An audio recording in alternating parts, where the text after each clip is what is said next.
Have you seen the Final Fantasy 16 stuff yet? I have not watched the Q&A. No. Okay. Because it's a like.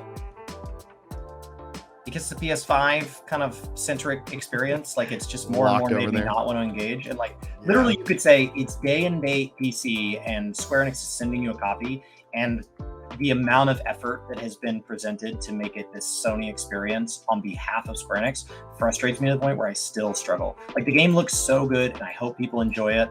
And I love stuff about the maps and the lore, and I'm really excited for what it means for Yoshi P's career. And like there's so much about it I like.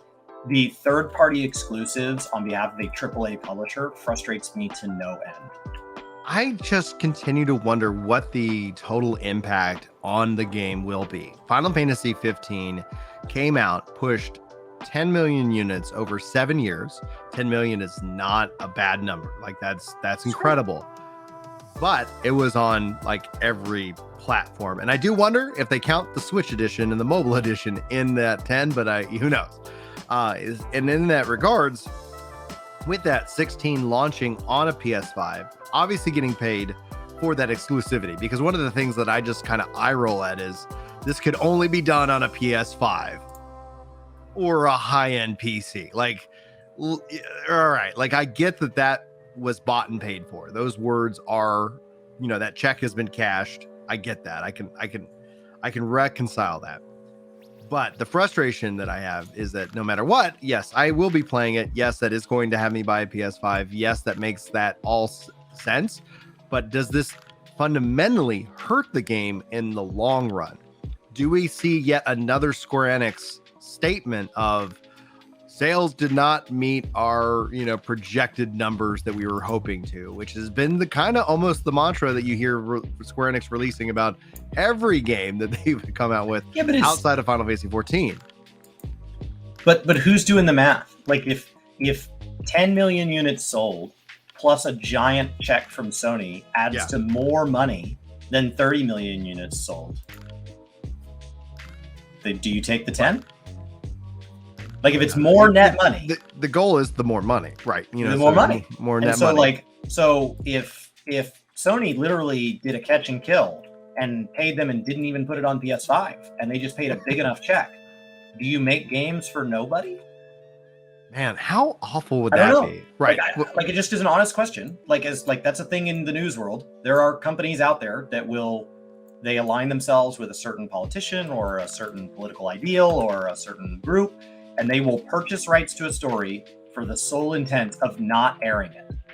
If that happened in the gaming space and we found out about it, does that actually hurt the publisher? I know gamers would be upset, but does it hurt them? Like if EA... It's not about that game. If EA has bought IPs they haven't published, if it came out that they bought IPs and at time of purchase had we have the intent, the whole reason we're buying it is so that people won't play it. Yeah.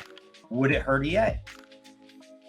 As a publisher that I know for a fact owned IPs they don't do anything with, and there are many others. Right. It's not. It would they would make that check, but then I would think that especially if their games struggle. So I think it essentially hurts if the game doesn't have that good game armor to where you're like, no, this game is just that good, and it benefited because they didn't release this other game that they were paid not to release. Like then that game becomes like this mystery. I think then you end up having this marketing fan group or whatever. So I don't know if that necessarily would hurt you as long as you're capable of releasing good games. As soon as that becomes not true, all past sins then are dogpiled on, and you end up having people more or less rooting against you and doing that. But that's the key aspect. Is the game good? If the answer is not yes, then honestly, there's no other real conversation within gaming. Like that is the general rule. Bad game, everything we've been talking about, every fear, everything every label we can attach to you now is, it's not just, we stapled it to you. It's not even just like loosely applied. It's like it is all, we tattooed it on your forehead. But if it's a good game, then you just like, oh, nope, not a problem. Doesn't matter who we gave to, what we did, what we said, or who we offended. Good game. We're ready to rock and roll. Chat's asking, do you guys think other platforms will actually release for Final Fantasy 16 within the year? Within a year, no. at month 13, I would say that's a real possibility for at least PC. Mm-hmm. That means that they can let it pay Sony back for whatever they paid for the first 6 months or 8 months, and then they can begin a marketing campaign to justify like a resurgence of the game, and then they can time with that a now also on PC. I assume it comes to PC within 12 to 24 months. That's my assumption. But if you announce that up front, then there are going to be people that go, I can wait. So like, I think there is an amount of money that Sony pays where in their contract it says, even though you know it's coming out at 13 months, do not talk about it. Do not talk about it. The assumption that I think could bite some people in the butt is that the phrasing is that Final Fantasy 16 will be console exclusive to PS5 until at least for 2023. So it's that there is I've seen speculation that January 2024 PC release is dropping, and most likely Epic Game Store is probably paying for that exclusive. So it's going to be on Epic before another thing for Steam. Again, like Square Enix is literally like, hey, here's the thing that has value. We're going to go and just sell it to whomever wants to bid on it. And so I guess gamers also.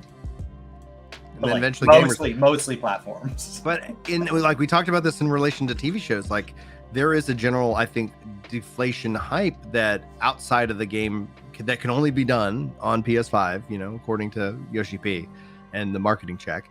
When it comes down to it, like for high-end PCs, you know, for like I could honestly see this game completely skipping Xbox as well, where just like with Final Fantasy VII-R, that game is not yet on an Xbox and it's been over 2 years, and where Sony's continuing to just re-up that value. And Roland says, I love that Sony argues Microsoft Xbox's monopoly for certain game company acquisitions while paying companies for exclusive rights to new game launches. And now it's not bad when I do it. And they've been doing it for a long time. Like Microsoft I cut somebody off in traffic, and I was in a hurry. Somebody cut me off because they're a dick. What a jerk. When Microsoft did it, that was a bad practice, and then they stopped doing it. Sony was also doing it, so they were kind of back and forth. Microsoft stopped. Sony has doubled down and tripled down on that mindset, you know, in terms of just acquisition. Not really acquisition, just like, hey, here is a product. Chris is smoking the weed right now. He's all shroomed out. I don't know. His camera is high AF. It's getting crazier and crazier. And crazier.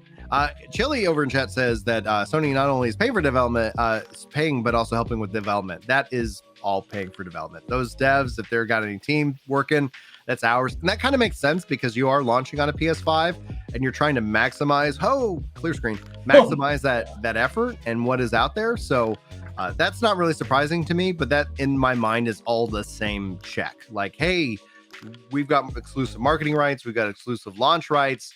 We're going to do this, etc. And it's going to be interesting to see because whether they are owned by Microsoft or not, everybody knows that senators are, you can purchase a senator for more money than I have. And so when it comes down to it, like a lot of the people in Congress are like, what's going on with with Japan, all these titles and the Sony PlayStation. So if nothing else, Final Fantasy 16 might be a nice catalyst to some, I don't know, change that I doubt will ever happen because we're talking about senators and Congress people. So as long as it's in the news, then they're going to be interested in it. And outside, as soon as it's outside of the news and gamers aren't mad about it anymore, then things will just kind of return back to normal. All right, that was fun. Thanks guys for all the points on Final Fantasy 16.